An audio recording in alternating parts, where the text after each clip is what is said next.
સ્વામિનારાયણ ભગવાનના બાળપણનું નામ? ઘનશ્યામ મારા. એમનો જન્મ ક્યાં થયો હતો? છપૈયા ગામમાં. પછી ક્યારે થયો હતો એમનો જન્મ?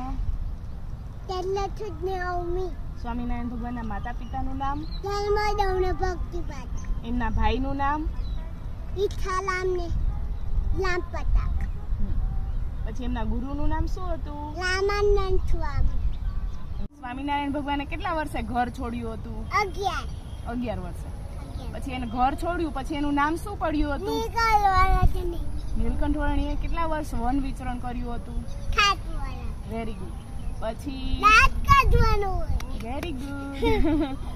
સ્વામિનારાયણ ભગવાને કયો ગ્રંથ લખ્યો હતો? શિક્ષાપત્રી ક્યાં બેસીને લખાઈ હતી? સ્વામિનારાયણ ભગવાન. Very good. Very good. પછી સ્વામિનારાયણ ભગવાનનો મહામંત્ર કયો છે? જય સ્વામિનારાયણ. જય સ્વામિનારાયણ. Very good.